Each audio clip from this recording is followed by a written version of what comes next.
The Arizona sun blazed mercilessly over Dust Creek as Sarah Boone stood trembling on the splintered auction block, her wrists bound with rough hemp rope that bit into her flesh. 28 years old, with chestnut hair matted against her sweat-dampened forehead, she had never imagined this moment would come sold like livestock to pay debts that weren't even hers. The crowd of weathered miners, desperate settlers, and predatory drifters leered up at her, their voices a cacophony of crude jokes and calculating whispers. "What am I bid for this barren wretch?" Clara Holt's voice cut through the desert air like a rusty blade. Sarah's mother-in-law stood at the foot of the platform, her severe black dress making her look like a carrion bird against the dusty backdrop. "Comes with a wedding ring, though it ain't brought her much luck in the baby-making department." The crowd erupted in harsh laughter, and Sarah felt her cheeks burn with humiliation. 6 months ago, she had been a respected widow, weaving blankets in her small cabin, mourning her husband Thomas, who died in that cursed mine collapse. Now Clara claimed Thomas had left gambling debts, forged papers. Sarah was certain. But who would believe a childless widow over the town's most influential businesswoman? $5, called out Jake Morrison, a gap-toothed prospector with wandering hands. 10, countered Buck Willis, whose wife had died of fever the previous winter. Sarah's fingers trembled as she gripped the wooden post behind her. The rope burns on her wrists seemed minor compared to the fire of rage building in her chest. This wasn't just about money. Clara had orchestrated this public shaming deliberately. Ever since Sarah's miscarriage 2 years ago, Clara had whispered that she was cursed, that barren women brought nothing but bad luck to families. Thomas had defended her then, but Thomas was gone, and Clara's influence had only grown stronger. $15 and she can cook too, Clara added with vicious sweetness. Though I can't promise she'll give you sons, some women just ain't built for it. Sarah's vision blurred with tears of fury. She wanted to scream to tell them all how Clara had been slowly poisoning her water supply with bitter herbs, how the miscarriage hadn't been natural, how Thomas had discovered something in the mines that got him killed. But who would listen to the desperate claims of a woman being sold for debt? The bidding continued, each dollar amount feeling like another nail in her coffin. Sarah closed her eyes and tried to remember Thomas's last words to her. "You're stronger than you know, Sarah. Don't let them break you." She had thought he was talking about grief, but maybe he meant something else entirely. The Arizona Territory in 1887 was a land where justice came at the end of a gun, and mercy was scarcer than water in the desert. Dust Creek had grown around the Copper Crown mine, a ramshackle collection of frame buildings, saloons, and supply stores that served the steady stream of prospectors and mining companies. The town lived and died by the whims of men like James Blackwood, who owned half the mines in the territory and had politicians in his pocket from Tucson to Phoenix. Sarah had known this harsh reality all her life. Born to a farming family in Kansas, she had come west with Thomas 3 years earlier, drawn by promises of opportunity and a fresh start. The territory was brutal. Flash floods could sweep away entire camps, Apache raids still threatened isolated settlements, and the desert heat could kill a man in hours if he lost his way. But it was also a place where a hard-working couple could build something real away from the judgmental eyes of Eastern society. Or so they had believed. Thomas Boone had been a skilled mining engineer, one of the few men who could read the rock formations and predict where copper veins ran richest. He had worked for Blackwood's operation at first, but increasingly spoke of starting his own claim. Sarah remembered those evening conversations by lamplight, Thomas sketching diagrams and talking excitedly about a new hydraulic extraction method that could triple yield from poor-grade ore. "We'll have our own operation within 2 years." He had promised her, his calloused hands gentle as he traced her cheek. "A place where we can raise children without bowing to men like Blackwood." But children hadn't come. Sarah's pregnancy had ended in blood and pain during her 5th month, the local doctor shaking his head and muttering about weak constitutions. Clara had been there throughout the ordeal, bringing bitter herbal teas that she claimed would help with the cramping. Looking back, Sarah wondered if those teas had done something else entirely. 2 months after the miscarriage, Thomas was dead, crushed in a tunnel collapse that the other miners whispered was suspicious. The support beams had been solid oak, properly installed. Thomas had checked them himself the day before. Yet somehow they had failed catastrophically, burying him under tons of rock and debris. Clara had swooped in immediately after the funeral, producing legal documents that showed Thomas owed significant sums to various creditors. Sarah had protested that they lived simply saved every penny, but her word carried little weight against official papers bearing Thomas's signature. Within weeks, their small savings had been seized, their cabin claimed by the bank, and Sarah found herself dependent on Clara's cold charity. The territory's no place for a woman alone, Clara had said with false sympathy, especially one who can't fulfill her natural duties. Best to find you a new husband quickly before you become completely unmarriageable. Now standing on that auction block with the jeering crowd below, Sarah understood that everything, the poisoned pregnancy, Thomas's convenient death, the forged debts, had been planned. Clara wanted her gone, removed from any claim to Thomas's discoveries or legacy. The public humiliation was just Clara's way of ensuring that Sarah would never be able to return to Dust Creek with her head held high.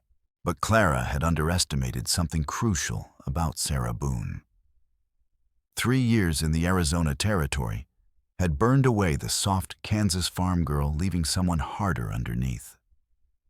Someone who had stitched her own wounds, faced down rattlesnakes, and learned to read the subtle signs that meant the difference between survival and death in the desert. Someone who was about to fight back. The bidding had reached $22 when the first gunshot cracked across Dust Creek like thunder. Sarah's eyes snapped open as the crowd scattered, miners diving behind water troughs and settlers scrambling for the safety of storefronts. More gunfire erupted from the north end of town, rapid, deliberate volleys that spoke of organized attack rather than drunken brawling. "Not bandits," someone screamed. "Rodriguez's gang." Chaos engulfed the town square as masked riders poured down Main Street, their horses' hooves kicking up clouds of dust that turned the air into a choking brown haze. Sarah found herself momentarily forgotten on the auction block as even her potential buyers fled for cover. The rope around her wrists suddenly felt like an anchor in stormy seas. She was completely exposed, unable to run or hide. Through the confusion, she saw Clara Holt standing unnaturally calm near the platform, her black dress unmarked by dust, despite the pandemonium around her. A tall figure approached Clara from the crowd, a man Sarah didn't recognize, wearing the worn leather and faded denim of a professional gunfighter. He moved with predatory grace, seemingly unbothered by the bullets flying overhead. "Mrs. Holt," the stranger said, his voice carrying easily over the gunfire. As agreed. Clara reached into her dress and produced a small leather pouch that clinked with the sound of gold coins. "Take her to Vance's camp as we discussed. Make sure she understands this is permanent." Horror flooded through Sarah as the pieces clicked together. This wasn't a random bandit raid, it was a carefully orchestrated plan. Clara hadn't just been selling her to the highest bidder. She had arranged for her to disappear entirely, probably into the kind of slavery that existed in the lawless borderlands between Arizona and Mexico. The gunfighter reached for the platform steps, and Sarah knew she had perhaps seconds before her fate was sealed. That's when another figure exploded from the dust cloud, a Navajo warrior with twin scars across his left cheek, moving like flowing water despite his obvious wounds. He struck the gunfighter with a war club that seemed to appear from nowhere, sending the man crashing into the platform's support posts. "Run!" The warrior barked at Sarah, his knife slicing through her bonds in one fluid motion. North toward the rocks. Sarah didn't hesitate. Years of hardship had taught her to recognize salvation when it appeared, even in unexpected forms.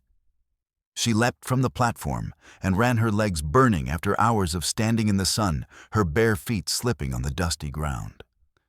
Behind her, she heard Clara shriek in fury and the distinctive boom of a shotgun. The Navajo warrior caught up with her before she reached the edge of town, blood streaming from a fresh graze across his temple. "This way," he said, grabbing her arm and pulling her toward a cluster of boulders that offered cover from the continuing gun battle. "They'll regroup soon. We need distance. We need—" "Who are you?" Sarah gasped, her lungs burning from the sudden exertion. "Someone who knows what it's like to be sold," he replied grimly. His dark eyes met hers for a moment, and she saw something there that matched her own anger, a deep, abiding fury at injustice. "My name is Nokomis, and if you want to live through the next hour, you'll need to trust me." More gunshots echoed from the town closer now. Sarah could hear voices calling for search parties, the sound of horses being saddled for pursuit. Clara's plan might have been disrupted, but it hadn't been stopped. The hunt was just beginning. "Why?" Sarah asked as they scrambled over the rocks, making for higher ground. "Why help me?" Nokomis paused at the crest of a small ridge, scanning the terrain below them, with the practiced eye of someone long accustomed to being hunted. "Because I failed to help others who needed it. And because I recognized the look in your eyes, the same one my sister had the day the slavers took her." The simple honesty in his voice hit Sarah harder than any pretty speech could have. Here was a man who understood loss, who had let guilt drive him to action when he might have stayed hidden and safe. She found herself trusting him in a way she hadn't trusted anyone since Thomas died. "What now?" she asked. "Now we disappear into the desert," Nokomis said. "And we stay alive long enough to figure out why Clara Holt wanted you gone so badly." Behind them, Dust Creek burned in several places where the raiders had set fires to cover their retreat. The acrid smoke rose into the cloudless sky like a signal beacon, announcing to anyone watching that Sarah Boone had vanished into the wilderness. But as she followed Nokomis down the far side of the ridge, leaving her old life literally in ashes behind her, Sarah felt something she hadn't experienced in months. Hope. The desert at midday was an oven that seemed designed to cook human flesh slowly and efficiently. Sarah and Nokomis had been walking for 3 hours, following game trails and dry creek beds that offered minimal cover from both the sun and potential pursuers. Sarah's dress was soaked with sweat, her borrowed boots raising blisters on feet more accustomed to the relative comfort of indoor work. But she didn't complain. Every step away from Dust Creek was a step toward freedom, even if that freedom came with the very real possibility of dying of thirst in the wasteland.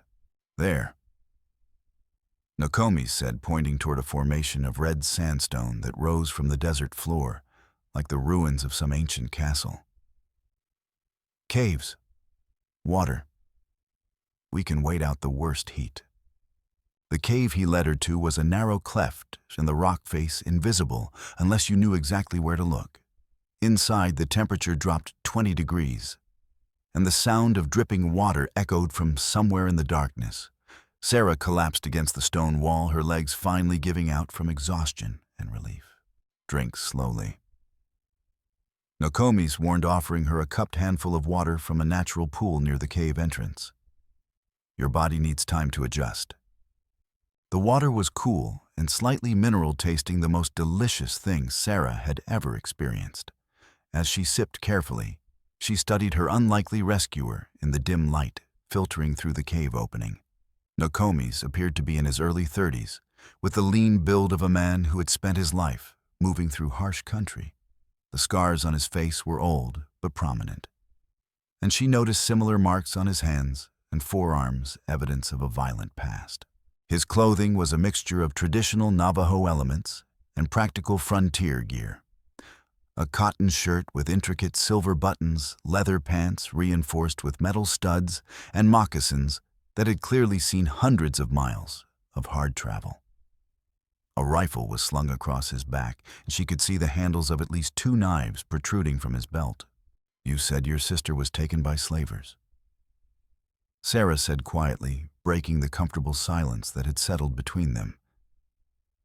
Is that why you helped me?" Nokomis' expression darkened. Ayanna was 15 when they came to our summer camp.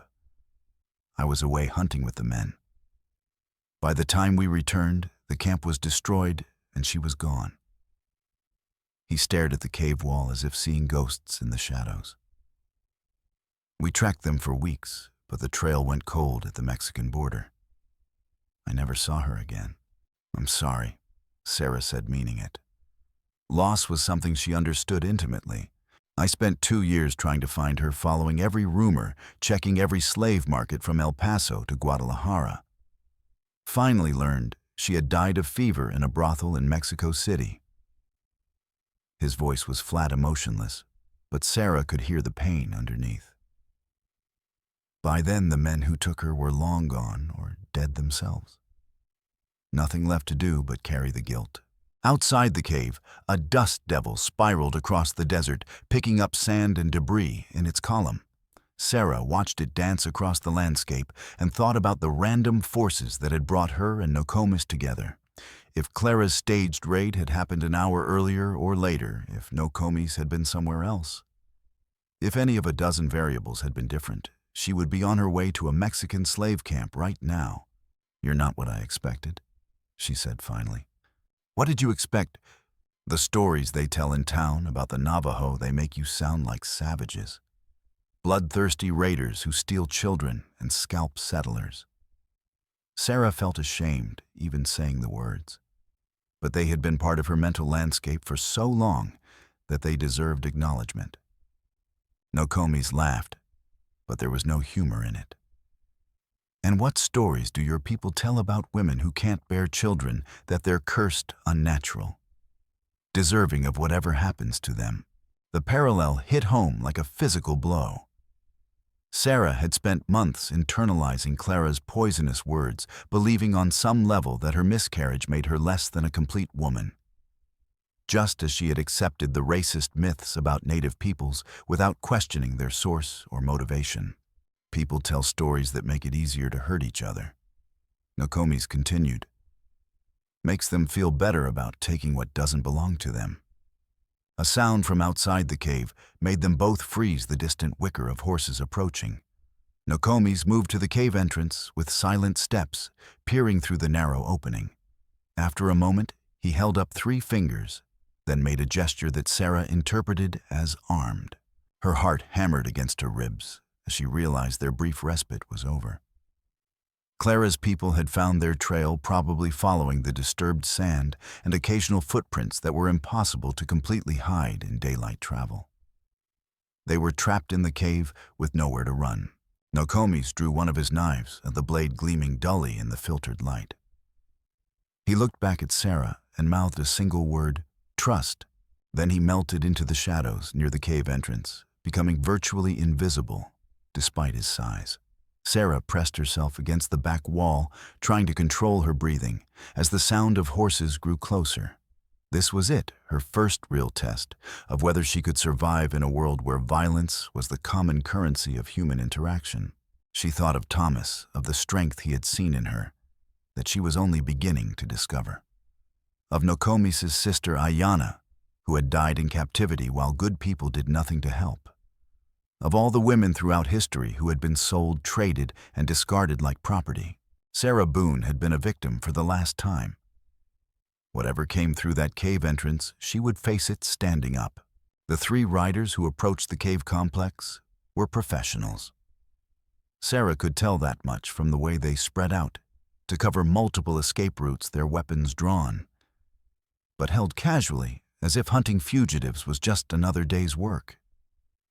Through the narrow opening, she could see they wore the kind of practical gear favored by men who made their living in violence, dark clothing that wouldn't show blood boots designed for hard riding, and the predatory alertness of predators used to being the most dangerous thing in any given situation. The leader was a Mexican man with intricate silver spurs and a scar that ran from his left ear to the corner of his mouth. Sarah recognized him as Diego Rodriguez, whose bandit gang controlled much of the smuggling trade between Arizona and Sonora. If Clara had hired Rodriguez's men, this was far more serious than a simple slave trading operation. Tracks end here, Rodriguez called to his companions in accented English. Check the caves. The woman's worth 500 in gold, but the Indian we take dead or alive. $500 was more money than most people in the territory saw in 2 years. Sarah felt a chill that had nothing to do with the cave's cool air. Clara was investing serious resources in, making sure she disappeared permanently. This wasn't just about removing an inconvenient witness. There was something else at stake, something valuable enough to justify hiring the most feared bandit leader in the region. The first man to approach their cave was young, probably no more than 20, with the kind of swagger that came from too little experience and too many successful jobs against unarmed targets. He ducked into the cave entrance with his pistol extended, clearly expecting to find cowering fugitives rather than a Navajo warrior who had spent years learning to kill efficiently in close quarters. Nokomis moved like striking lightning. His knife took the young bandit in the throat before the man could even cry out, and he caught the falling body to prevent the sound of impact. The entire encounter lasted perhaps 3 seconds and was accomplished in almost complete silence. Sarah stared at the spreading pool of blood and felt her stomach lurch. She had seen death before. The territory was unforgiving, and people died from disease accidents and violence with depressing regularity. But she had never seen a man killed with such swift, decisive efficiency. The casual competence of it was almost more disturbing than the violence itself. Nokomis was already moving toward the cave entrance, the dead man's pistol now in his hand, along with his bloody knife. He gestured for Sarah to stay back, then positioned himself to cover the narrow opening. Miguel Rodriguez's voice echoed off the stone formations. "What do you see?" When no answer came, the bandit leader cursed in Spanish and made sharp hand signals to his remaining companion. Sarah could hear boots scraping on stone as they approached more cautiously, no longer assuming they were dealing with helpless prey. The second man was smarter than his dead partner, approaching the cave from an angle that would make it difficult for anyone inside to get a clear shot. But Nokomis had anticipated this, using the cave's natural acoustics to track the man's movement by sound alone. When the bandit finally showed himself, Nokomis was ready. The captured pistol boomed in the confined space, momentarily deafening Sarah. The bandit spun and fell, clutching his shoulder, but still alive, his own weapon clattering across the rocky ground. Nokomis bounded from the cave before the echoes had faded, pursuing his wounded quarry with relentless determination. Sarah found herself alone with a corpse, and the sound of fighting from outside, grunts of effort, the meaty impact of fists on flesh, and Rodriguez's voice shouting orders in rapid Spanish. The wounded bandit was screaming something about his arm being broken. Then silence. Sarah waited, barely breathing, until Nokomis reappeared at the cave entrance. He was bleeding from a cut above his right eye, and his shirt was torn, but he was alive and moving normally. "Rodriguez," she asked. "Gone." Left his wounded man behind when the fight turned against him. Nokomis wiped blood from his face with his sleeve. "He'll be back with more men probably before sunset. We need to move." Sarah looked down at the dead bandit, his lifeless eyes staring at the cave ceiling. A few hours ago, she had been a widow weaver, whose greatest concerns were paying rent and avoiding Clara's cutting remarks. Now she was an accessory to killing a fugitive whose mere existence was worth $500 in bounty money. "I don't know if I can do this," she said quietly. Nokomis knelt beside the dead man and began searching his pockets, his movements efficient and impersonal. "Do what?" "Live like this, always running, always fighting, taking lives." "You didn't take this life," Nokomis said, producing a small leather pouch from the bandit's vest. "I did. And I don't regret it, because men like this killed my sister and would have done worse to you." He stood and faced her, his expression serious, but not unkind. "But if you want to survive what's coming, you need to decide who you want to be. The woman who gets sold on auction blocks, or the woman who fights back." Sarah looked at the blood on the cave floor, and then at her own hands, soft hands that had spent 3 years learning to be hard weaver's hands that might need to learn different skills entirely. She thought about Thomas's last words about strength she hadn't known she possessed, about Ayanna dying in a Mexican brothel, while good people looked the other way. "What do we do next?" she asked. Nokomis smiled for the first time since she had met him, and it transformed his scarred face completely. "We figure out why Clara Holt is willing to pay $500 to see you dead. And then we make her regret it." As they gathered their few possessions and prepared to leave the cave, Sarah felt something fundamental shift inside her. The frightened, grieving widow was still there, but she was no longer in control. Something harder and more determined had taken her place, something that could look at a dead man without flinching and think tactically about survival rather than morally about consequences. Thomas had been right. She was stronger than she knew. Now she was about to find out just how strong.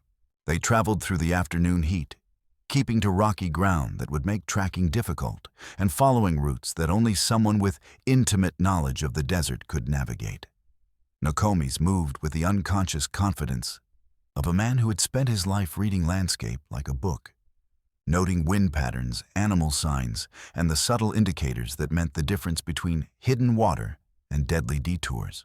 Sarah found herself studying his techniques, absorbing lessons that no finishing school had ever taught. How to step on stone rather than sand to avoid leaving prints. How to use the sun's position to maintain direction without obvious landmarks. How to recognize the kind of vegetation that indicated underground water sources. It was practical education delivered under the most urgent possible circumstances, and she discovered that desperation made for an excellent teacher. They were climbing through a series of narrow canyons when Nokomis suddenly stopped his hand, raised in warning. Sarah froze, listening for whatever had caught his attention.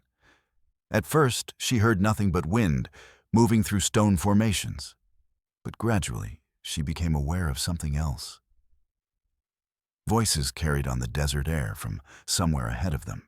Nokomis gestured for her to follow him up a steep slope that would give them a vantage point over the canyon floor. They climbed carefully, their hands and feet, finding purchase on rock that seemed designed to shed anything heavier than a lizard. By the time they reached a ledge that provided both cover and visibility, Sarah's muscles were burning and her palms were scraped raw. Below them, a camp was spread across a natural clearing where the canyon widened into a circular basin. A dozen men moved between canvas tents and cooking fires, their horses picketed near a water hole that bubbled up from underground springs. Sarah could see armed sentries posted at the canyon's two entrances, and the casual efficiency of the camp's layout suggested this was no temporary stop. "Blackwood's men," Nokomis said quietly, pointing to a flag that flew from the central tent, a corporate banner featuring a crossed pickaxe and gear wheel. "This is a survey camp. They're mapping new mining claims." Sarah studied the men below, noting their military-style organization and the quality of their equipment. These weren't desperate prospectors or casual claim jumpers. They represented serious money and institutional power, the kind of resources that could buy judges, sheriffs, and politicians. "What are they doing out here?" she asked. "There's no copper in this region, nothing but stone and sand." "Maybe they're not looking for copper," Nokomis replied. He pointed to a series of wooden stakes that had been driven into the ground at regular intervals, connected by surveyor's chains that gleamed in the late afternoon sun. "That's a railroad survey line. They're planning to run tracks through this canyon." Understanding hit Sarah like a physical blow. If Blackwood was planning a railroad through this region, it would transform the entire economic landscape of the territory. Towns would spring up along the route, existing settlements would boom or bust, depending on their proximity to the tracks, and land values would shift dramatically. Anyone with advanced knowledge of the route would have an enormous advantage in acquiring valuable property. Thomas found out about this. She said, pieces of the puzzle suddenly clicking into place. That's why Clara had him killed. He discovered Blackwood's railroad plans and was going to expose them. Nokomis nodded slowly. "And you were there when he died?" You might have seen something, heard something that could prove the connection, but I didn't. Sarah began, then stopped. Actually, there had been something. The night before Thomas died, he had been excited about a discovery in the mine's deepest shaft. Not ore samples or geological formations, but something else entirely. Papers, she said suddenly. Thomas found papers hidden in the mine. Legal documents that someone had stashed there thinking they'd never be discovered. He said they were going to make us rich. Movement in the camp below caught their attention. A rider was approaching at speed, his horse lathered with sweat and foam. The man dismounted near the central tent and disappeared inside, obviously bringing urgent news.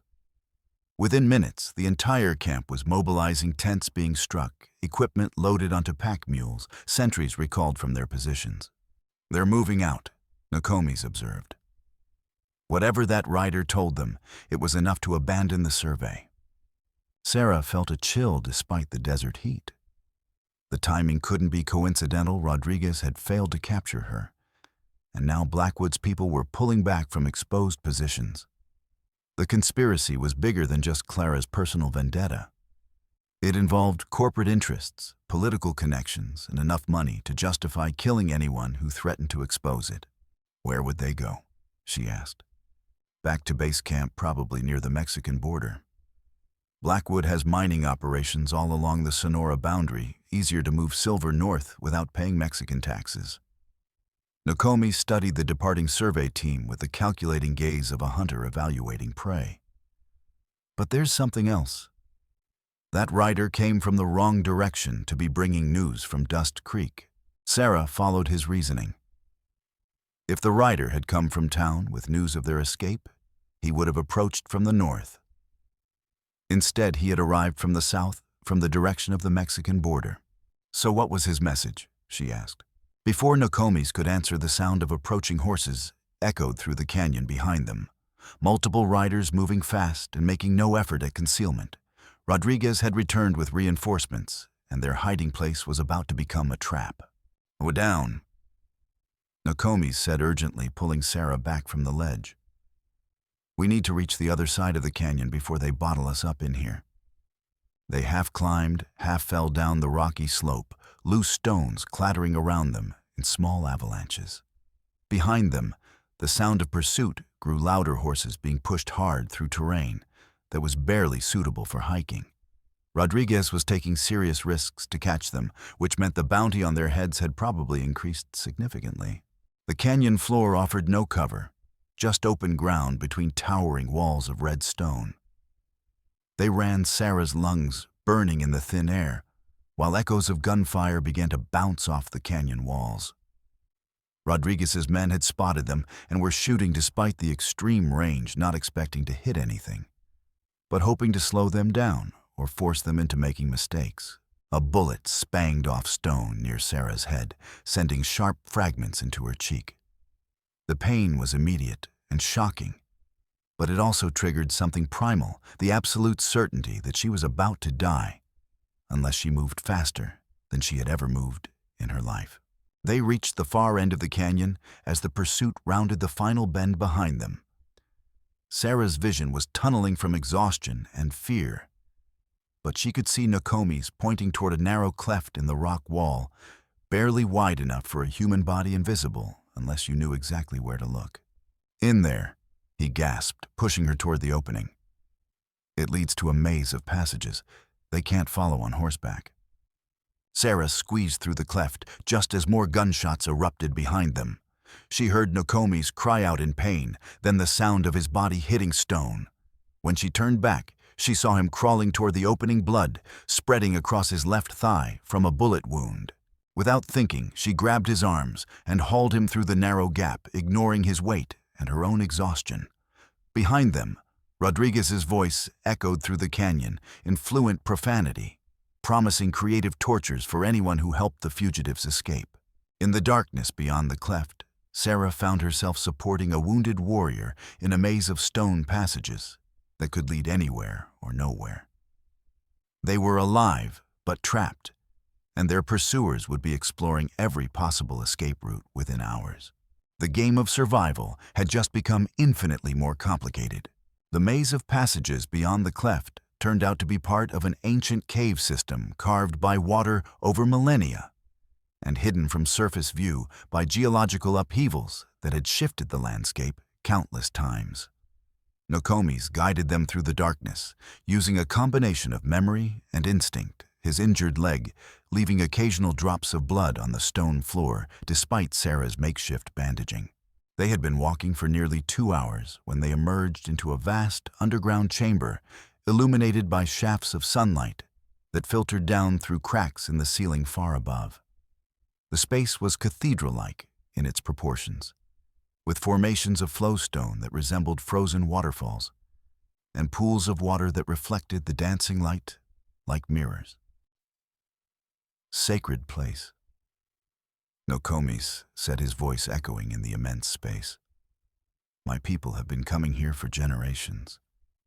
The water is clean, and there are passages that lead to the river valley. Sarah helped him settle beside one of the pools, then knelt to examine his wound properly. The bullet had torn through the muscle of his thigh, without hitting bone or major blood vessels, painful and limiting, but not life-threatening if they could prevent infection. We should rest here tonight, she said, using strips torn from her petticoat to create a proper dressing.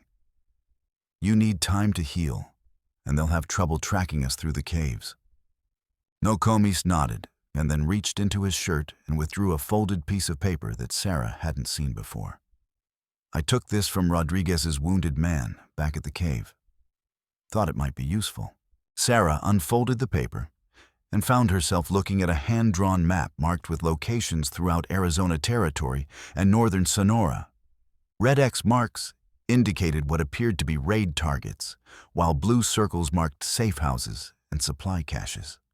At the bottom of the page, in a feminine handwriting, she recognized with a chill were detailed notes about schedules, routes, and potential problems. Clara's handwriting.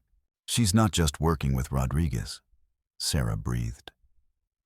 She's running the entire operation. The raids, the slave routes, the coordination with Blackwood's mining surveys, it's all her. Nokomis leaned over to study the map more closely. Look at these dates. They correspond to Apache raids that have been blamed on my people for the past 2 years. But according to this, they were actually Rodriguez's men, wearing war paint and using stolen arrows. The implications were staggering. Clara hadn't just killed Thomas and tried to sell Sarah into slavery. She had been orchestrating a campaign of false flag operations designed to justify military action against the Navajo, while providing cover for her own criminal activities. The Apache raids that had terrorized the territory were actually elaborate deceptions, creating chaos that allowed Clara and her partners to acquire valuable land and resources, while the authorities looked elsewhere for culprits. There's more, Sarah said, pointing to a series of numbers written along the margin. These look like shipping manifests, quantities and destinations for human cargo. The numbers were horrifying. In their casual precision, young women sold to brothels in Mexico City. Children disappeared into domestic slavery. Men who could work sent to illegal mining operations where life expectancy was measured in months rather than years. Clara's network had been responsible for the disappearance of hundreds of people, all while maintaining her respectable facade as a pillar of Dust Creek society. Your sister Sarah said suddenly, checking the dates against her mental timeline. The raid that took Ayana was at 2 years ago in the spring. Nokomis's face went very still. April 15th, 1885. Why? Sarah pointed to an entry on the map that made her stomach turn over. Navajo Camp Canyon Deschelli region. 15 taken, 7 killed. Delivered to Mexico City contacts. Her voice dropped to a whisper. She has your sister's name written here. Ayana, along with a note that she died of fever before reaching final destination. The silence that followed was profound and terrible. When Nokomis finally spoke, his voice carried a weight of grief and rage that seemed to fill the entire cavern. Clara Holt killed my sister. Not directly, but she ordered the raid. She's responsible for every death, every family destroyed. Sarah felt her own anger building as she continued reading the careful notations. And she's been hiding behind accusations against your people, while she profits from the very crimes she's committing. Nokomis stood slowly testing his wounded leg. Despite the pain that was obviously causing him, his movements had acquired a deadly precision that made Sarah take an involuntary step backward. "Where is she now?" he asked. Sarah checked the map again, finding a large circled area near the Mexican border. Hacienda Esperanza, outside Nogales. According to this, it's her main base of operations. She's probably there coordinating the search for us. How far? 3 days hard travel, maybe 4 with your injury. Sarah looked up from the map to meet his eyes. But it's suicide. She'll have dozens of men there, and we're just 2 people with limited weapons and no plan. I've been planning this for 2 years, Nokomis said quietly. I just didn't know who I was planning it against. Sarah studied his scarred face and realized that she was looking at a man who had been preparing for war without knowing it. The guilt over his sister's death, the years of tracking false leads and chasing shadows, the skills he had developed in violence and survival, it had all been leading to this moment. What about justice?" she asked.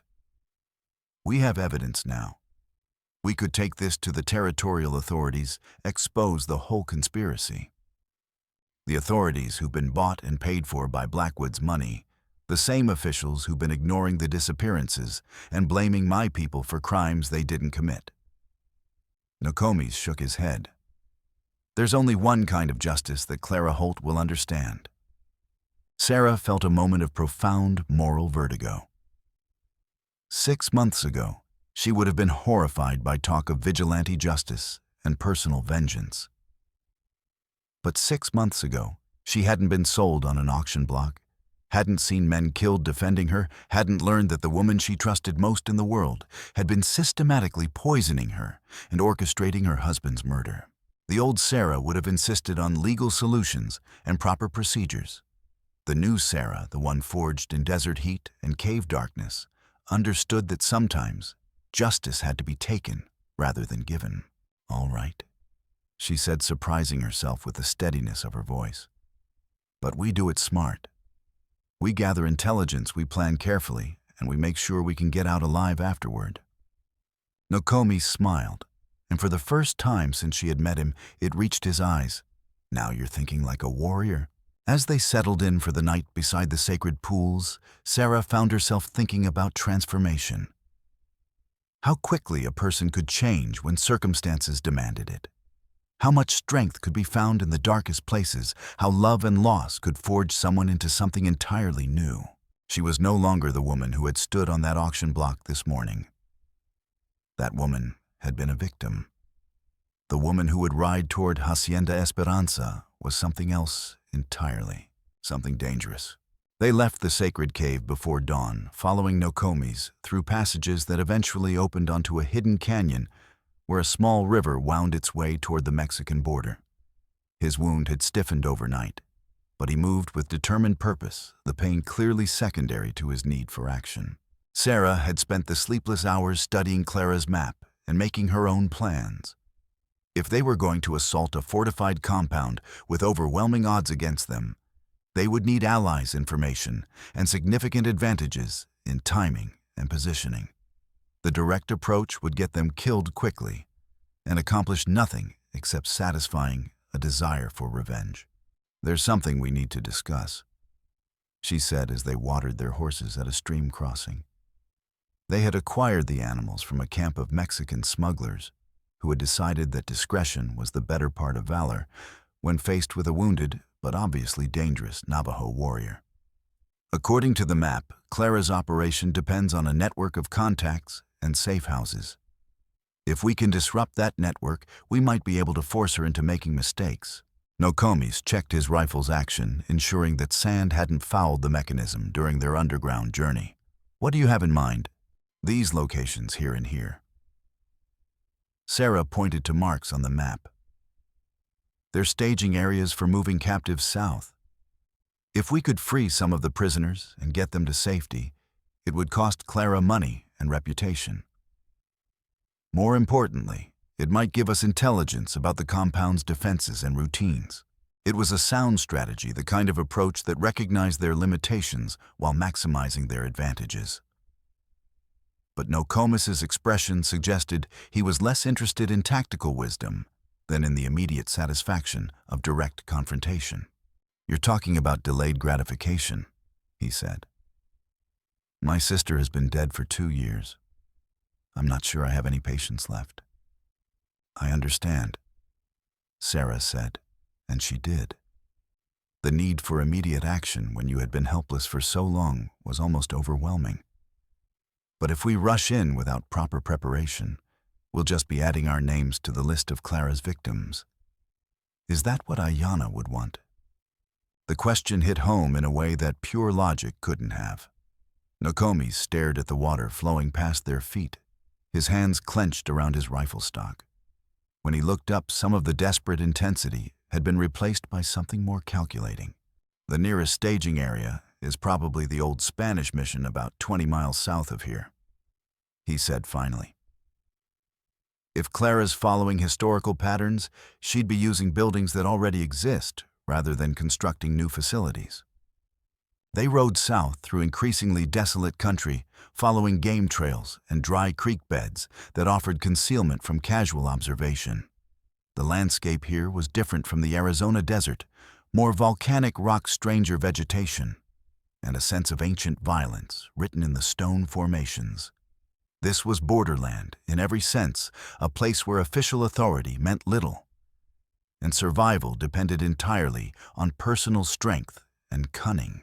By midday, they could see the mission in the distance, a collection of adobe buildings surrounding a small church positioned on a rise that commanded views of the surrounding valley.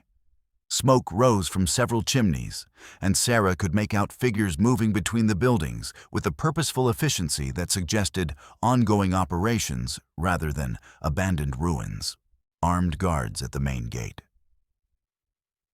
Nokomis observed studying the compound through a small telescope he had acquired from the smugglers' camp. At least 6 men visible, probably more inside the buildings. This is definitely not a historical site anymore. Sarah took the telescope and examined the mission more carefully. The defensive preparations were subtle, but unmistakable. Windows had been bricked up to create firing positions. Walls had been reinforced with additional stone, and the main courtyard had been cleared of any cover that could be used by attackers. Someone had put serious thought into turning the old religious site into a fortress. "Now there," she said, pointing to a building set apart from the main complex. "That looks like prisoner quarters. Barred windows, separate entrance guards posted outside." Nokomis nodded. "Traditional design. Keep the merchandise secure while maintaining easy access for inspections and transfers." The casual terminology made Sarah wince, but she was beginning to understand that emotional reactions were luxuries that they couldn't afford. If they were going to rescue people from this place, they needed to think like their enemies, cold, calculating, focused on practical results rather than moral outrage. Movement on the road below caught their attention. A wagon was approaching the mission from the south, flanked by armed riders, and moving at the steady pace of a routine delivery. Sarah adjusted the telescope's focus when felt her blood turn to ice. The wagon bed was filled with people. Men, women, and children, all bound and obviously terrified, being transported like cattle to whatever fate awaited them inside the mission walls. "We have to do something," she said, lowering the telescope with shaking hands. "We will," Nokomis replied, but his voice carried a warning note. "But not here, not now. There are too many guards, too much open ground. We'd be killed before we could free a single person." Sarah knew he was right. But watching innocent people disappear into captivity while she did nothing felt like a betrayal of everything she claimed to believe in. The wagon rolled through the mission gates, which closed behind it with ominous finality. "How many people do you think they processed through here?" she asked. Based on the size of the facility and the frequency of transfers, probably 50 to 60 people per month. The mission is perfect for the operation isolated defensible and large enough to handle significant numbers without attracting attention. The mathematics of human misery were staggering. Over the 2 years since Ayana's death, Clara's network had probably trafficked more than 1,000 people through this single location. Each number represented a family destroyed, a life stolen, a future erased by greed and systematic evil. There has to be a way. Sarah said more to herself than to Nokomis. Some weakness we can exploit, some advantage we can create. Before he could answer, the sound of approaching horses made them both freeze. A patrol was riding up the valley, following the same route they had used to approach the mission. Their position on the ridge offered good visibility, but little cover if the riders decided to investigate unusual tracks or disturbed vegetation. No, time to go, Nokomis said, gathering their gear with practiced efficiency. We'll circle back tonight when there's less activity. See what we can learn about their routines and security. As they retreated from the ridge, Sarah took one last look at the mission compound. Somewhere inside those walls, people were suffering the same fate that had been planned for her. The knowledge sat in her stomach like a lead weight, a constant reminder that every hour of delay meant more victims, more families torn apart, more lives destroyed by Clara's mechanized cruelty. But Nokomis was right about one thing: they needed to be smart about this. Rage and desperation could motivate, but they couldn't replace careful planning and tactical advantage. If she was going to honor the memory of Thomas and Ayana, if she was going to justify the risks they were taking, she needed to think like a survivor rather than a victim. The old Sarah would have been horrified by such calculating coldness. The new Sarah embraced it as the price of justice, in a world where good intentions meant nothing without the strength to enforce them. They spent the afternoon in a hidden canyon several miles from the mission, resting their horses and preparing for whatever night surveillance might reveal. Nokomis cleaned and checked their weapons, while Sarah studied Clara's map in greater detail, looking for patterns and vulnerabilities that might not be immediately obvious. What she found was disturbing in its sophistication. Clara's network wasn't a simple criminal enterprise. It was a carefully designed system that exploited multiple weaknesses in territorial law enforcement and social attitudes. By blaming raids on Apache and Navajo groups, she provided authorities with convenient scapegoats while keeping official attention focused away from her own activities. By using existing buildings like the mission, she avoided the expense and exposure of constructing new facilities. By targeting people who were already marginalized, Native Americans, Mexican immigrants, women traveling alone, she ensured that disappearances would generate minimal investigation. She's brilliant, Sarah said reluctantly, tracing the network's connections with her finger. Evil, but brilliant. Every aspect of this operation is designed to be self-sustaining and self-protecting. Nokomis looked up from his rifle maintenance. That's what makes her dangerous. She's not just another criminal. She's an architect of systematic oppression, which means simple revenge won't be enough, Sarah realized. Even if we kill her, the network will continue operating under someone else's control. We need to destroy the entire system, not just remove one person from it. The implications were daunting. Instead of targeting a single enemy, they were contemplating war against an organization that spanned 2 countries and involved hundreds of participants. The scope of the challenge was enough to make any reasonable person abandon the effort entirely. But Sarah was no longer entirely reasonable. 3 days of running fighting and discovering the true extent of Clara's crimes had burned away most of her conventional moral restraints. In their place was something harder and more focused, a commitment to justice that didn't depend on external validation or legal approval. We start with the mission, she said. If we can disrupt their operations, document what we find, and get some of the prisoners to safety, It might be enough to bring official attention to the network. And if the officials are bought and paid for, then we take the evidence to newspapers in Phoenix and Tucson. Make it so public that even corrupt officials can't ignore it. Sarah folded the map and tucked it inside her shirt. The network depends on secrecy and misdirection. If we can expose even part of it, the whole system becomes vulnerable. Nokomis nodded slowly. It's a good plan, but it assumes we can get inside the mission, find evidence, and escape with prisoners. That's a lot of variables for a two-person operation. So we get help, Sarah said. According to the map, there are several independent smuggling operations in this area. Not everyone working the border is part of Clara's network. It was a risky strategy trying to recruit allies from among people who were themselves operating outside the law. But the alternative, attempting to assault a fortified position with overwhelming odds, was essentially suicide with no guarantee of accomplishing anything useful. As the sun set and desert temperatures began their nightly plunge toward freezing, they prepared to move closer to the mission. Nokomis had fashioned a crude splint for his injured leg, using materials scavenged from their surroundings, and while he was clearly in pain, his mobility had improved significantly. "Remember," he said as they mounted their horses, "we're gathering information tonight, not starting a fight.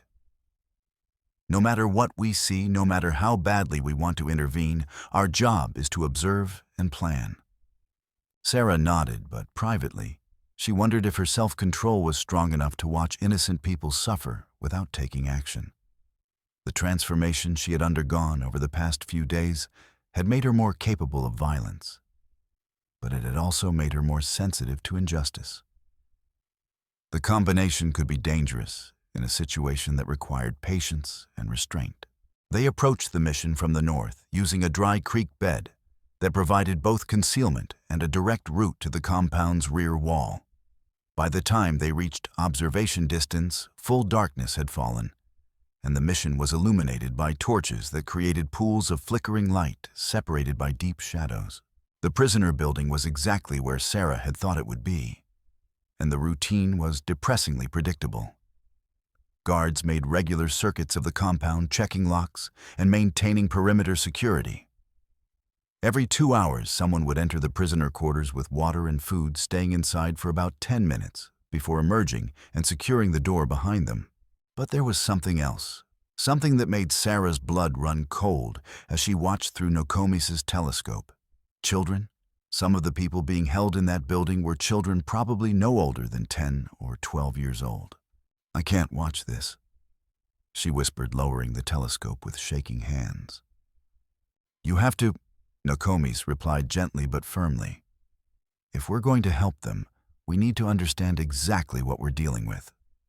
Sarah forced herself to continue observing, cataloging guard rotations, noting weak points in the compound's defenses, counting the number of people visible during the brief moments when doors opened.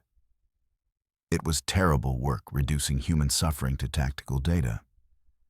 But it was also necessary work if they were going to have any chance of success. By midnight, they had gathered enough information to begin serious planning. The mission held approximately 40 prisoners in various stages of processing, guarded by a dozen armed men working in overlapping shifts. The main weakness was the water supply, a single well that served the entire compound located in the central courtyard where it could be easily accessed by someone who managed to get inside the walls. "Poison," Nokomis suggested when Sarah pointed out the vulnerability. "Something non-lethal but incapacitating. Most guards would drink from the well during night watches, especially in this heat." Sarah thought about the herbal knowledge she had acquired over years of frontier living. "I can create a mixture that would cause severe stomach problems without killing anyone. Give us several hours of reduced resistance." It wasn't a perfect plan, but it was workable. More importantly, it offered a real chance of rescuing significant numbers of people, while gathering the evidence they needed to expose Clara's network. The risks were enormous, but so was the potential impact. As they prepared to withdraw and find a secure place to spend the remaining hours before dawn, movement near the mission's main gate caught their attention. A rider was approaching at speed, his horse lathered and obviously pushed to exhaustion. The messenger disappeared inside the main building, and within minutes, the entire compound was in motion. Torches blazed in windows that had been dark guards assembled in the courtyard, and orders were being shouted in both English and Spanish. The emergency mobilization. Nokomis observed. Something's happened that's got them spooked. Sarah felt a chill that had nothing to do with the desert night air. The timing was too coincidental, less than 24 hours after their escape from Dust Creek. Clara's operation was shifting into crisis mode. Either they had been spotted during their reconnaissance, or something else had gone wrong with the network's carefully laid plans. Before she could voice her concerns, a new sound reached them from the direction of the mission, the distinctive crack of whips and the muffled cries of people in pain. Someone was being punished, and the violence was systematic and prolonged. Sarah's grip tightened on the telescope until her knuckles went white. "We have to do something. Now." "Sarah." "No." She turned to face him, and he could see in her expression that something fundamental had changed. "I've spent my entire life being careful, being reasonable, waiting for other people to solve problems that I could see clearly. Thomas died because I didn't act on what I knew about Clara. Ayana died because good people didn't intervene when they had the chance. I won't let it happen again." Nokomis studied her face in the starlight, recognizing something he had seen in his own mirror for the past 2 years. "You're talking about suicide." "I'm talking about doing what's right, regardless of the consequences." Sarah gathered their gear with the same decisive efficiency she had watched him display. "You can come with me or not, but I'm going down there." For a moment, Nokomis considered trying to restrain her, to force her to see reason and accept the limitations of their situation. But then he looked at the mission compound, where innocent people were suffering while he debated tactics and calculated odds, then realized that Sarah was right about one thing. Sometimes justice couldn't wait for perfect circumstances. "All right," he said, checking his weapons one final time. "But we do this smart.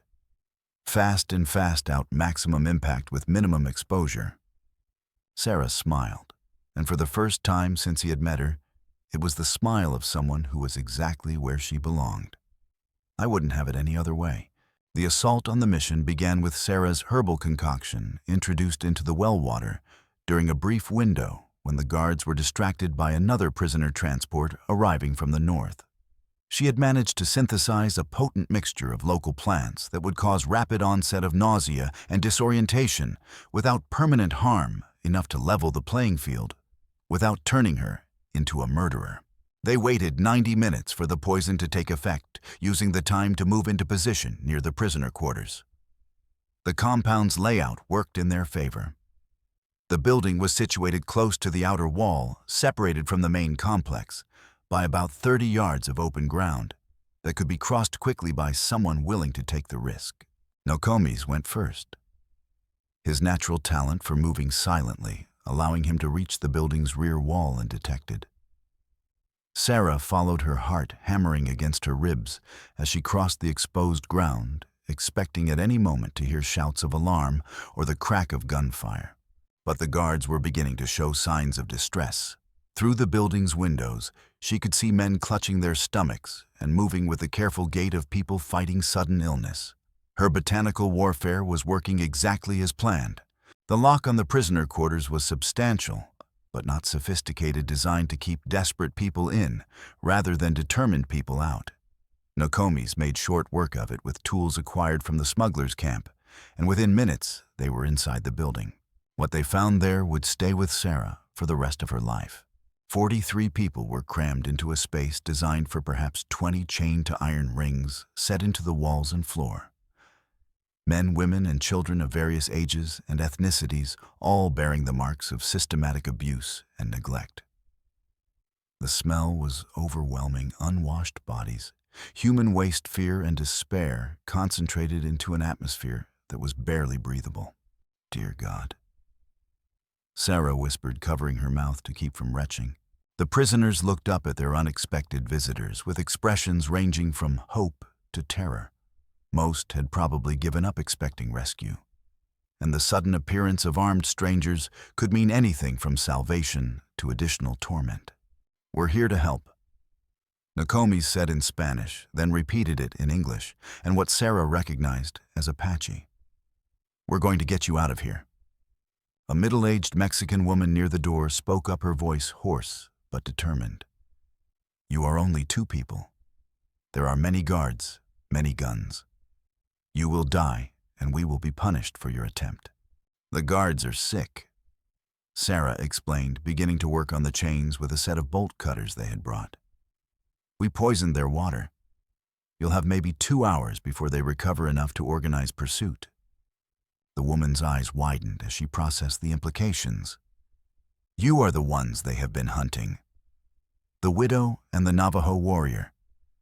Clara Holt has placed a bounty of $1,000 on your heads." The number was staggering enough money to buy a substantial ranch or fund a small mining operation. Clara was investing serious resources in making sure they were captured or killed, which suggested their escape had disrupted more than just a simple slave auction. "What else has Clara told them to look for?" Nokomis asked as he worked on freeing a group of children huddled in the corner. "Papers. She believes you have stolen documents that could destroy her business. The guards have been told to search your bodies carefully if you are killed, and to bring any papers directly to her." Sarah touched the map concealed in her shirt and realized that their intelligence was even more valuable than they had thought. Clara wasn't just afraid of exposure. She was terrified of it. The network she had built was apparently vulnerable to the right kind of evidence presented in the right way. Working together, they managed to free all 43 prisoners in less than 30 minutes. But the logistics of moving so many people safely were daunting. Most were weak from poor treatment, several were injured, and all were traumatized by their experiences. A forced march through hostile territory would probably kill some of them, even if they avoided recapture. "There are horses in the stable," one of the younger men said. He had been a vaquero before his capture, and still carried himself with the confidence of someone comfortable around animals. Enough for perhaps 20 riders and a wagon that could carry the others. It was a risky plan. Stealing horses would create noise and confusion that could alert even sick guards. But it was their best chance of getting everyone to safety before the effects of Sarah's poison wore off. They divided the group into 3 parts. Strong riders who could handle the horses injured or weak people who would ride in the wagon, and a rear guard made up of anyone with combat experience who could discourage immediate pursuit. Sarah found herself impressed by how quickly the freed prisoners organized themselves, their shared suffering, creating a natural cooperation that made complex coordination possible. The stable raid went better than anyone had expected. The guards were too sick to provide effective resistance, and the horses were well-trained animals that didn't panic, despite the unusual circumstances. Within an hour of entering the prisoner quarters, they were leading a mounted column of refugees toward the Mexican border and whatever safety lay beyond. But as they cleared the mission's outer perimeter, Sarah heard something that made her blood run cold, the sound of healthy men shouting orders and organizing pursuit. The poison's effects were wearing off faster than she had calculated, or reinforcements were arriving from other locations. "Ride hard," Nokomis called to the column. "Don't stop for anything until you reach the river."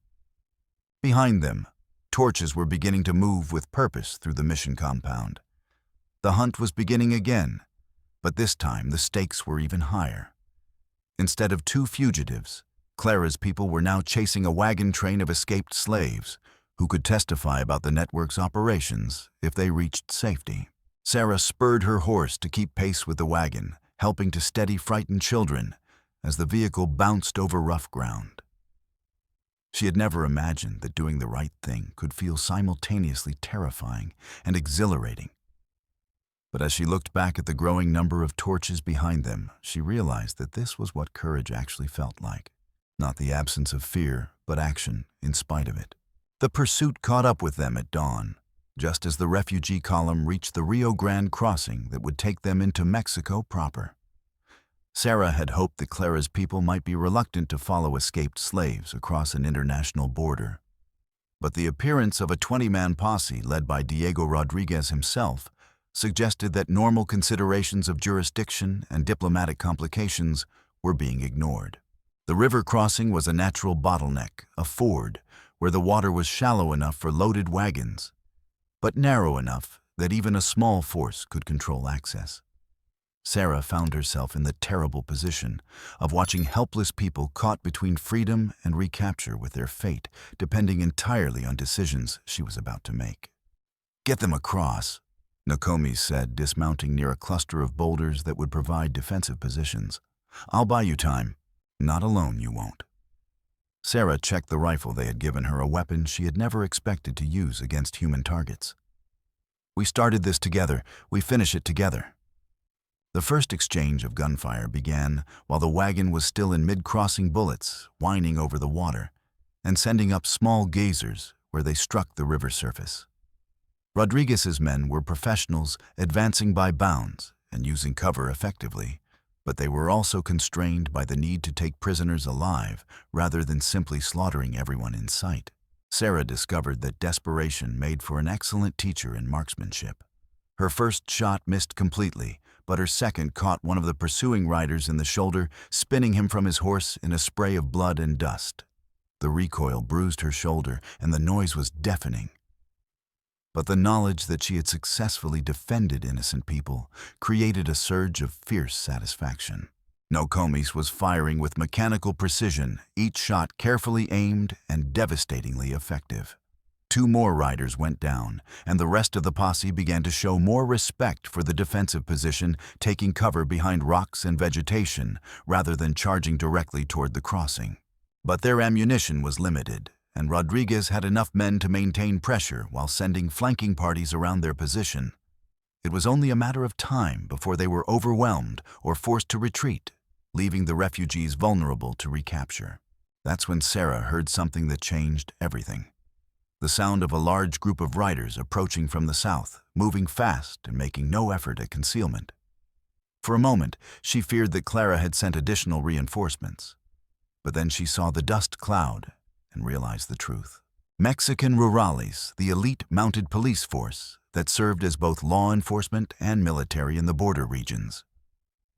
At least 30 men, well armed and moving with the confidence of people who expected to be obeyed, regardless of which side of the border they happened to be on. Rodriguez saw them at the same time and immediately began pulling his men back toward the American side of the river. Whatever arrangement he had with Clara, it apparently didn't extend to fighting pitched battles with Mexican federal forces on their own territory.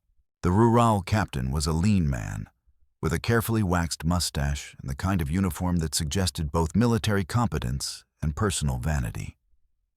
He surveyed the scene with calculating eyes, taking in the defensive positions, the wagon full of refugees, and the retreating American posse. "You are the ones who robbed the mission," he said in accented English. It wasn't a question. "We freed innocent people from slavery." Sarah replied, climbing down from her defensive position, with her hands visible but still holding her rifle. People who were being held against their will and sold like livestock. The captain studied the refugees more carefully, noting their obvious signs of abuse and mistreatment. Several of the children were Mexican nationals stolen from border villages and destined for domestic slavery in American households. Their presence created jurisdictional complications that could escalate into serious diplomatic incidents if handled incorrectly. "You have proof of these allegations?" he asked. Sarah produced Clara's map from inside her shirt, unfolding it carefully to display the detailed network of routes, safe houses, and operational notes. "This documents a systematic slave trading operation that's been operating for at least 2 years. It includes raid schedules, victim counts, and financial records." The captain examined the map with growing interest, his expression darkening as he processed the implications of what he was seeing. Several of the locations marked as raid targets were in Mexico, which meant Clara's network had been conducting military-style operations on foreign soil without authorization. Who is responsible for this organization? Clara Holt, operating out of Dust Creek in Arizona Territory. She's been using false flag operations to blame raids on Apache and Navajo groups while building a network that spans both sides of the border. Sarah pointed to specific entries on the map. These dates correspond to attacks that were blamed on Indian raiders, but according to this documentation, they were actually carried out by professional criminals wearing war paint. The captain's interest sharpened considerably. False flag operations that damaged relations between Mexico and the United States were exactly the kind of thing that could advance a junior officer's career if he handled them correctly. And you propose to do what with this evidence? Expose the entire network. Document the crimes, identify the participants, and make sure the truth reaches people who can take effective action. Sarah met his eyes directly. But first, we need to make sure these people reach safety and receive proper medical attention. It was a reasonable request and one that aligned with the captain's own interests. Providing sanctuary for kidnapping victims would generate positive publicity, while cooperating with an investigation into cross-border criminal operations could lead to commendations and promotion opportunities. Very well, he said finally. My men will escort the refugees to Nogales, where they can receive proper care and give statements about their experiences. You will accompany us to provide testimony about this criminal network. Sarah felt a wave of relief so intense it was almost disorienting. After days of running and fighting after watching innocent people suffer, while authorities looked the other way, she had finally found someone in a position of power who was willing to take action based on evidence rather than political convenience.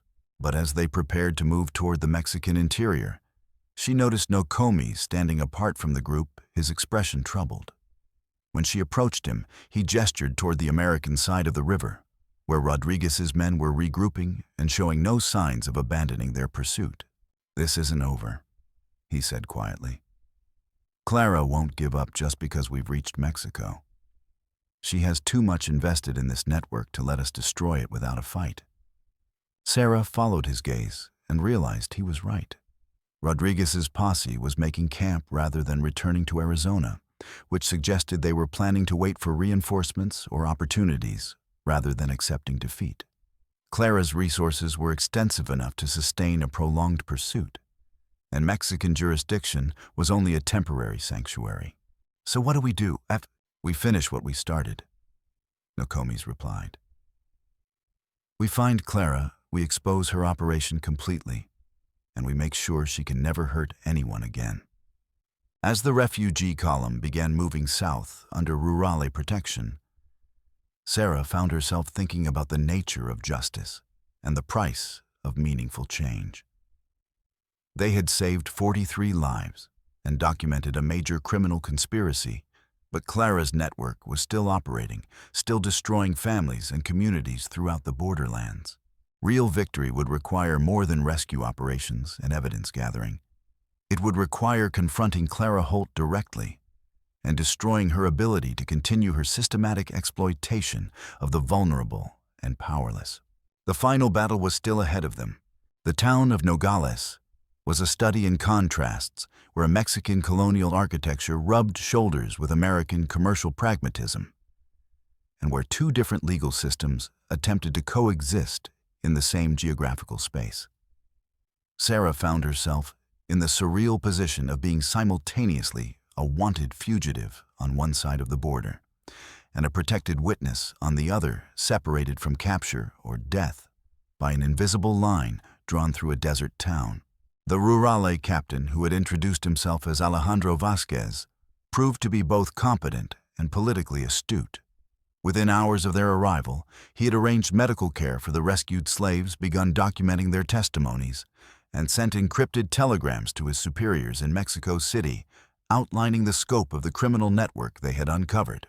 Your map corresponds to intelligence we have been gathering independently, he told Sarah as they reviewed Clara's documentation in his temporary headquarters. We have suspected for months that someone was organizing raids from the American side, but we lacked proof of the conspiracy's scope. Sarah studied the additional evidence that Vasquez had assembled reports of missing persons, suspicious movement patterns, and financial irregularities that painted a picture of systematic criminal enterprise. Clara's network was even larger than she had realized, extending deep into both countries and involving hundreds of participants at various levels. "What happens now?" she asked. "Officially, we continue gathering evidence and building a case that can be presented to both governments. Unofficially, we face a significant problem." Vasquez indicated a position on the map north of their current location. "Clara Holt is no longer at her base camp near the border. Our sources indicate she has moved to a more secure location and is mobilizing significant resources for a major operation." The news was disturbing, but not entirely unexpected. Clara would have realized by now that her network was compromised and that official attention was focusing on her activities. The question was whether she would attempt to salvage what she could and disappear, or whether she would choose to eliminate the threats to her operation through direct action. "Where has she gone?" "Hacienda Esperanza, approximately 50 kilometers southeast of here.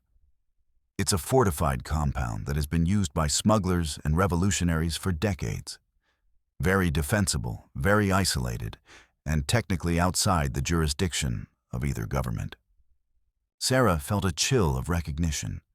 Hacienda Esperanza had been marked on Clara's map as the network's primary headquarters, the place where major decisions were made and ultimate authority resided. If Clara had retreated there, it meant she was preparing for a siege rather than an escape. How many people could she have there? At least 50 armed men, possibly more. The hacienda has been used as a base for various criminal organizations over the years, and it's designed to withstand serious military assault. Vasquez paused, studying Sarah's expression. "I hope you are not considering attempting to approach that place." Actually, that was exactly what Sarah was considering. The evidence they had gathered was substantial, but it wasn't complete.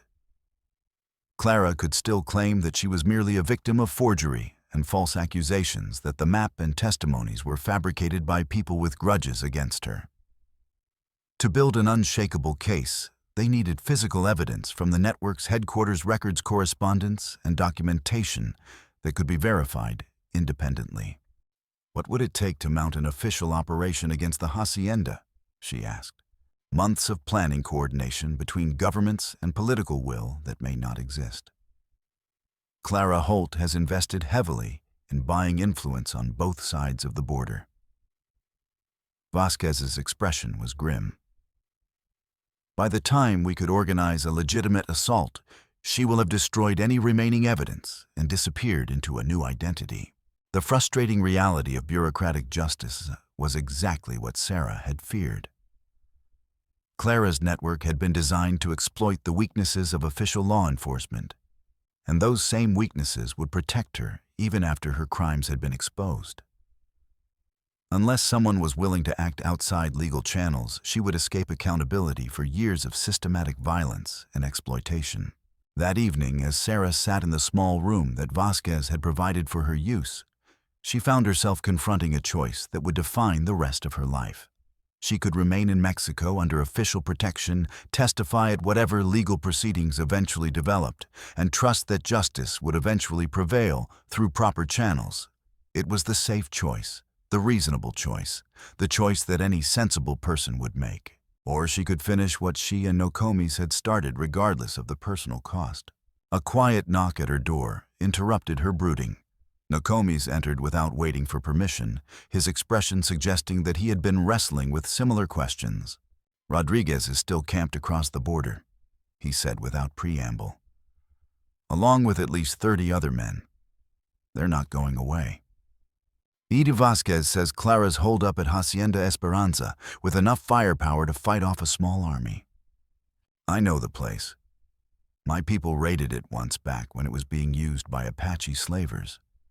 The defenses are formidable, but there are ways in if you know what you're looking for."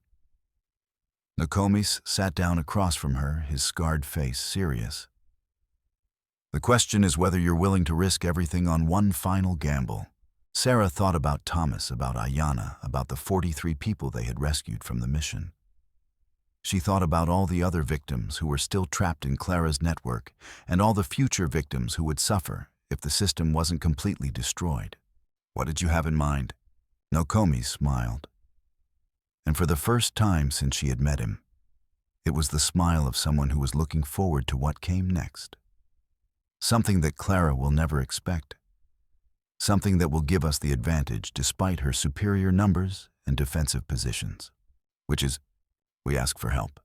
Before Sarah could ask what he meant, another knock came at the door.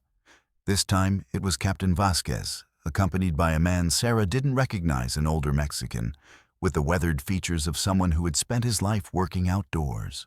Mrs. Boone, I would like you to meet Don Carlos Herrera. His family has owned land in this region for over 200 years, and he has a personal interest in seeing Clara Holt's operation destroyed. The old man stepped forward, his eyes burning with the kind of anger that came from deep personal loss. 6 months ago, slavers raided my village and took my granddaughter. According to the testimonies of your rescued people, she was sold to brothels in Mexico City. His voice was steady, but Sarah could hear the rage underneath. I have been gathering men and resources for months, waiting for an opportunity to strike back. Your evidence has given me that opportunity. Sarah felt a surge of hope mixed with apprehension. If Don Carlos had been planning his own operation against Clara's network, it meant they wouldn't be facing Hacienda Esperanza alone. But it also meant that their personal quest for justice was about to become part of something much larger and more complex. What are you proposing? She asked. A joint operation. Your knowledge of Clara's methods and locations combined with my men and resources. We strike hard, we strike fast, and we make sure that Clara Holt's empire ends permanently. Don Carlos's expression was implacable. But I warn you, this will not be a mission of arrest and trial. This will be a mission of justice. Sarah understood what he was saying. If they participated in Don Carlos's operation, they would be crossing a line from which there was no return. They would be choosing vigilante justice over legal process, personal vengeance over institutional reform. But as she looked at Nokomis' scarred face and thought about Ayanna dying in a Mexican brothel, as she remembered the children chained in that mission building and the testimonies of systematic abuse they had documented, she realized that some choices were easier than they appeared. When do we leave? She asked. Hacienda Esperanza, squatted on its hilltop, like a medieval fortress, its thick adobe walls and defensive towers designed to withstand everything, from Apache raids to revolutionary sieges. Sarah studied the compound through field glasses as Don Carlos's men took positions in the surrounding hills, noting the improvements that Clara had made to an already formidable position. Machine gun nests had been installed at strategic points along the walls, and the main gate had been reinforced with steel plates that would stop anything short of artillery. Sentries moved with military precision along the ramparts, and the occasional glint of reflected sunlight suggested that additional riflemen were positioned at concealed locations throughout the compound. Clara had turned the hacienda into a genuine fortress, capable of holding off a much larger attacking force indefinitely. A direct assault would be costly in lives and uncertain in outcome, even with Don Carlos's 60 well-armed vaqueros and the element of surprise. There, Nokomis said, pointing to a section of the eastern wall, where the stonework looked newer than the surrounding construction. That's where they've made modifications to block the old drainage tunnels. But if the original builders followed standard practices, there should be secondary passages that aren't marked on any plans. Don Carlos nodded approvingly. My grandfather helped build some of those tunnels back when this place was owned by Spanish colonial officials. There are ways in that even Clara doesn't know about. The plan they developed was complex, but elegant. A diversionary assault on the main gate to draw defenders away from other positions, while small teams infiltrated through the hidden tunnels to strike at critical targets within the compound. Sarah and Nokomis would be part of the infiltration team, using their knowledge of Clara's methods to locate and secure any evidence that might be destroyed during the fighting. But as they made final preparations for the assault, a rider approached their position under a white flag, a young Mexican woman on a horse that had clearly been ridden hard for many miles. "I bring a message from Senora Holt," the woman announced when she reached their command position. "She wishes to negotiate." Sarah felt a chill of suspicion. Clara had never shown any inclination toward negotiation or compromise in the past. Everything about her suggested a person who would fight to the bitter end rather than accept defeat. The offer of talks was either a genuine recognition that her position was hopeless, or it was a trap designed to buy time or lure them into a vulnerable position. "What are her terms?" Don Carlos asked. "She offers to surrender herself and provide complete records of her operations in exchange for safe passage to a neutral country for her immediate family." The messenger's voice was steady, but Sarah noticed that her hands were shaking slightly. "She also offers compensation to families of people who were harmed by her activities." It was a tempting offer in many ways. If Clara genuinely surrendered and provided complete documentation, it would expose the entire network and allow authorities to round up participants on both sides of the border. The families of victims would receive some measure of justice, and the systematic exploitation that had destroyed so many lives would finally end. But Sarah found herself remembering Thomas's body being pulled from the collapsed mine shaft, remembering the children chained in the mission building, remembering Ayanna dying in a Mexican brothel, while her brothers searched desperately for any trace of her. Some crimes were too enormous for negotiation and compromise. "Tell Clara Holt that we're not interested in deals," she said before Don Carlos could respond. "Tell her that justice doesn't negotiate with people who sell children into slavery." The messenger nodded and turned to leave, but Nokomis stopped her with a gesture. "Wait. Tell her something else. Tell her that Ayanna sends her regards." The young woman's eyes widened with shock and fear, suggesting that Clara's people understood exactly what that message meant. As she rode back toward the hacienda, Sarah saw guards scrambling to new positions along the walls, and she knew that the time for talking was over. Don Carlos checked his pocket watch. 1 hour until sunset. We attack with full darkness. Sarah spent the remaining daylight hours checking and rechecking her equipment, trying to quiet the voice in her head that kept asking what she thought she was doing. 6 months ago, she had been a respectable widow, whose greatest concerns were paying rent and avoiding gossip. Now she was preparing to assault a fortified compound alongside Mexican revolutionaries, planning to use violence to achieve goals that the legal system couldn't or wouldn't address. The transformation was so complete that she sometimes felt like she was watching someone else's life unfold.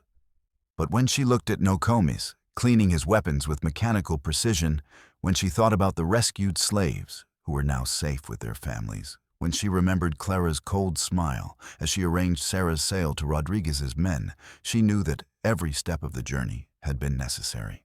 Some people were too dangerous to be allowed to continue existing in civilized society.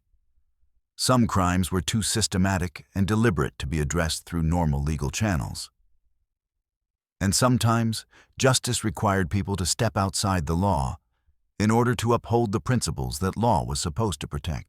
As the sun set behind the mountains and Don Carlos's men began moving toward their assault positions, Sarah checked the load in her rifle one final time. Whatever happened in the next few hours, she was committed to seeing it through to the end. Clara Holt's empire was about to discover the price of systematically underestimating the people it had chosen to victimize. The assault began at midnight, with a diversionary explosion that lit up the hacienda's main gate in a sheet of orange flame and flying debris.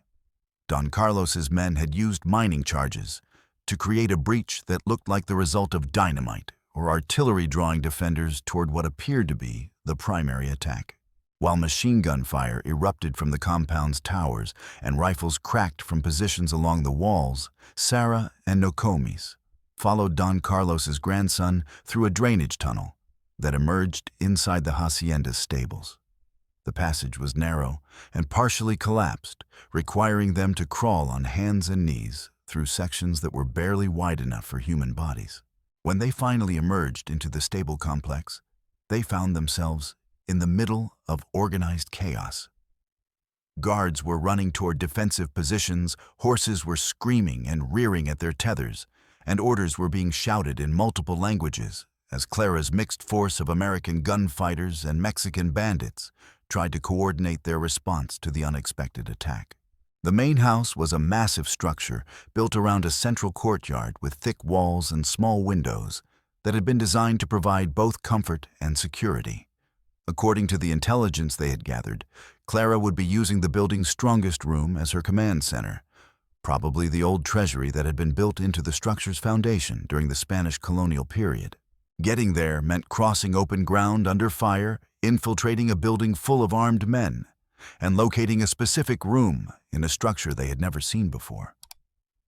Under normal circumstances, it would have been an impossible mission. But the diversionary assault was working exactly as planned, drawing defenders away from interior positions and creating confusion that could be exploited by people willing to take calculated risks. They made it halfway across the courtyard before a guard spotted them and opened fire. Sarah dove behind a stone fountain as bullets chipped pieces from the carved angels that decorated its rim, her heart hammering so hard she could feel it in her throat. This was different from the long-range sniping she had done at the river crossing. This was close-quarters combat where mistakes meant immediate death. Nokomis dealt with the guard in the same efficient manner she had seen him use at the cave, moving like flowing water around cover until he could strike from an unexpected angle. The man went down without making another sound, but his shots had alerted other defenders to their presence. "Move," Nokomis said, pulling her toward the main house's entrance. "We have maybe 5 minutes before they organize a search." The interior of the house was a maze of corridors and rooms that reflected centuries of occupation by different owners with varying tastes and needs. Spanish colonial architecture had been modified by Mexican ranchers, who had been followed by American settlers who had been displaced by various criminal organizations that used the building for their own purposes. Sarah found herself navigating by instinct and educated guesswork, looking for the kind of structural features that would indicate a treasury or strongroom. Thick walls reinforced doors and positions that could be easily defended, even if the rest of the building was compromised. They found it in the basement behind a door that looked innocuous, but was actually steel-reinforced oak with hidden locking mechanisms. The room beyond contained everything Sarah had hoped to find, and more detailed financial records correspondence with officials in both countries, shipping manifests that documented years of systematic human trafficking, and maps that showed the complete extent of Clara's network. But most importantly, it contained Clara herself. She was standing behind a massive desk with a revolver in her hand, her usually immaculate appearance disheveled by the stress of the attack. When Sarah and Nokomis entered the room, she raised the weapon with steady hands and aimed it directly at Sarah's chest. "I wondered when you would finally work up the courage to face me directly," Clara said, her voice carrying the same cold authority that had intimidated Sarah for years. "Though I must admit, I expected you to come alone rather than hiding behind your Indian protector." Sarah felt the familiar chill of Clara's psychological manipulation and the automatic response to criticism and contempt that had been trained into her through months of systematic abuse. But this time, instead of shrinking back or apologizing, she met Clara's gaze directly. "I'm not hiding behind anyone. I'm here to make sure you answer for what you've done. What I've done, I've built a successful business in a region where most enterprises fail within a year. I've provided employment for dozens of people and services for which there is obvious demand." Clara's expression was genuinely puzzled, as if she couldn't understand why anyone would object to her activities. The fact that some people lack the strength to thrive in a competitive environment is hardly my responsibility. The casual dismissal of systematic torture and exploitation was so breathtaking in its scope that Sarah felt momentarily speechless. Clara genuinely seemed to believe that human trafficking was just another form of commerce, that the suffering she had caused was simply the natural result of market forces. "You killed my husband," Sarah said, finding her voice again. "You poisoned my pregnancy. You tried to sell me into slavery. Thomas was interfering with legitimate business operations. Your pregnancy was unfortunately timed, given the plans I had for Thomas's mining knowledge. And as for the auction, I was simply finding you a new situation that would provide for your basic needs." Clara's tone suggested that she was being remarkably patient in explaining obvious facts to someone of limited intelligence. "Everything I did was logical and necessary." It was then that Sarah understood something fundamental about Clara Holt. She wasn't evil in the sense of someone who enjoyed causing pain for its own sake. She was something much more dangerous, a person who had completely eliminated empathy and moral consideration from her decision-making process. To Clara, other people were simply resources to be exploited or obstacles to be removed, with no more inherent value than livestock or mining equipment. "You're insane," Sarah said quietly. "I'm practical. I'm successful. I'm someone who understands how the world actually works, rather than how people pretend it should work." Clara's finger tightened on the revolver's trigger. "And I'm someone who doesn't leave loose ends when I'm building something important." The shot, when it came, was deafening in the confined space. But it wasn't Clara who fired.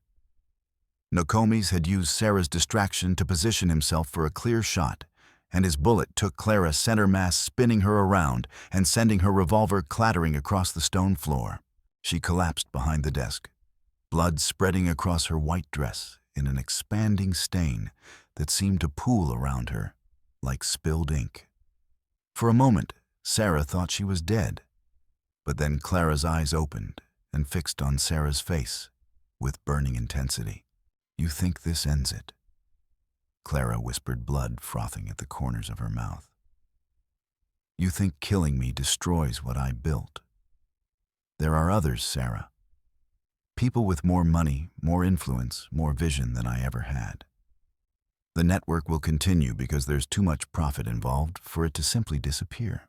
Sarah knelt beside Clara, studying the face that had haunted her nightmares for months. Even dying, even defeated Clara, was still trying to inflict psychological damage, still trying to convince her victims that resistance was ultimately futile. "Maybe you're right," Sarah said quietly. "Maybe there will always be people like you, people who treat other human beings like property. But there will also be people like us, people who fight back. And every time you think you've won, we'll be there to prove you wrong." Clara's expression shifted from malicious satisfaction to something approaching genuine surprise. "You really believe that, don't you?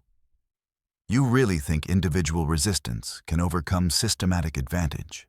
"I know it can, because I'm here and you're dying and your empire is burning down around us."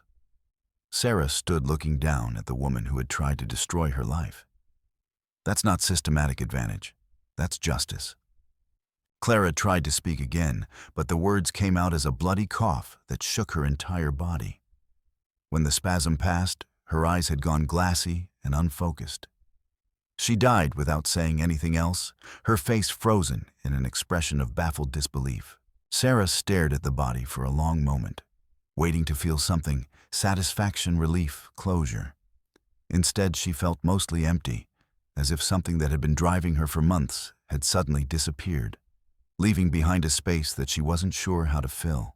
"It's over," Nokomis said, gathering Clara's papers and files into a bag they could carry. "This part is over."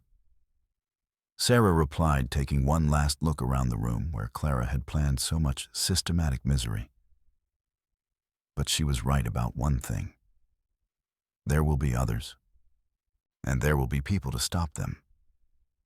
Nokomis shouldered the bag and moved toward the door. "People like us." As they left the hacienda's burning ruins and made their way toward the Mexican hills where Don Carlos's men were gathering the survivors, Sarah found herself thinking about the future. about the testimony she would give to officials in both countries, about the families that would finally learn what had happened to their missing loved ones, about the network that would be systematically dismantled using Clara's own meticulous records. But mostly she thought about the person she had become during this journey, and the person she might choose to be in whatever came next. The frightened widow who had stood on that auction block was gone forever, replaced by someone harder and more capable. Someone who understood that justice sometimes required people to step outside the law in order to uphold the principles that law was supposed to protect. It was a dangerous knowledge, but it was also a liberating one. Sarah Boone would never again be anyone's victim. 6 months later, Sarah stood on the platform of the Denver and Rio Grande Railroad Station in Pueblo, Colorado, watching the morning train prepare for its journey south toward New Mexico territory. She wore a traveling dress of practical blue wool and carried a single leather valise that contained everything she owned in the world, which wasn't much, but was enough. The trials that had followed Clara Holt's death had been lengthy, complex, and ultimately satisfying. 17 officials in Arizona territory had been arrested for corruption. Rodriguez's bandit network had been dismantled by joint Mexican-American military operations, and more than 200 victims of the trafficking network had been identified and reunited with their families. Sarah's testimony had been crucial to many of the prosecutions, but the real impact had come from Clara's own records, which documented years of systematic criminality in obsessive detail. The woman who had prided herself on efficiency and organization had created the evidence that would destroy her legacy completely. But the legal victories had come with personal costs. Sarah's role in the vigilante operation against Hacienda Esperanza had made her a controversial figure, praised by some as a hero and condemned by others as a dangerous example of frontier lawlessness. Death threats from Clara's surviving associates had made staying in Arizona impossible, and even her new identity as a federal witness provided only limited protection, which was why she was traveling to Denver under an assumed name, with papers that identified her as Ellen Morrison, a widow seeking employment in the city's growing textile industry. It was a new beginning, but also a kind of exile from the life she had known. Sarah. She turned to find Nokomis approaching through the crowd, looking prosperous in a well-tailored suit, but still carrying himself with the alert grace of someone accustomed to danger. He had also been forced to leave Arizona, but his transition to a new life had been easier. Captain Vasquez had offered him a position with the Mexican Rurales, where his tracking skills and knowledge of border country made him extremely valuable. "I thought you had already left for El Paso," she said, genuinely surprised to see him. "I wanted to give you something before we both disappeared into our new lives." He handed her a small package wrapped in brown paper, a reminder of what we accomplished together. Inside the package was a silver locket that Sarah recognized with a start. It had belonged to Ayanna, and Nokomis had spent 2 years searching for any trace of it during his desperate hunt for his sister. The locket contained a small photograph of a young Navajo woman with intelligent eyes and a gentle smile. "I found it among Clara's personal effects," Nokomis explained. "She had kept it as a trophy along with items from other victims. But I thought you should have it as someone who helped bring justice for all of them." Sarah opened the locket and studied Ayanna's photograph, thinking about the young woman who had died in a Mexican brothel, while good people looked the other way. "She's beautiful. She looks like she was kind. She was the best of us. The strongest, the wisest, the most hopeful about the future."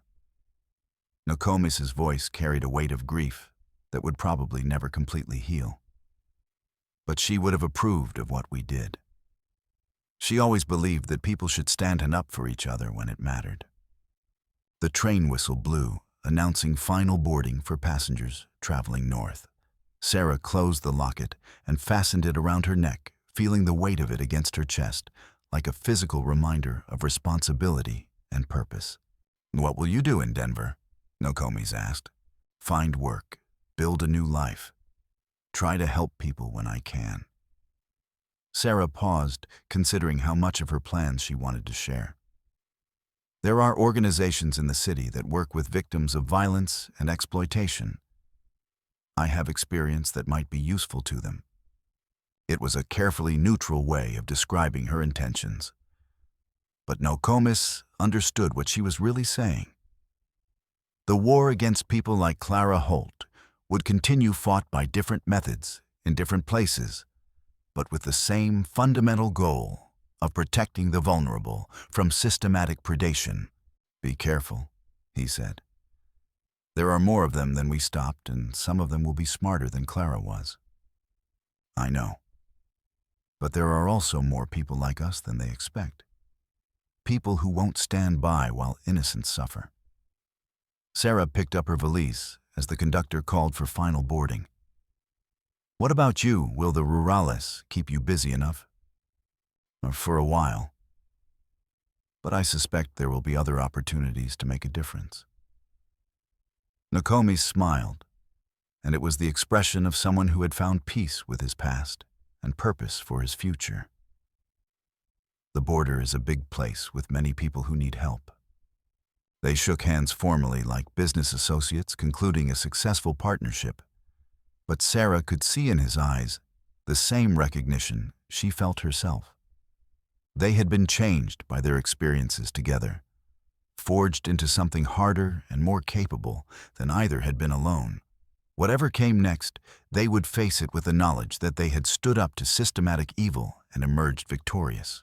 As the train pulled away from Pueblo and began its journey north through the Colorado mountains, Sarah found herself thinking about Thomas and the last conversation they had shared before his death. He had told her that she was stronger than she knew, and events had certainly proven him right.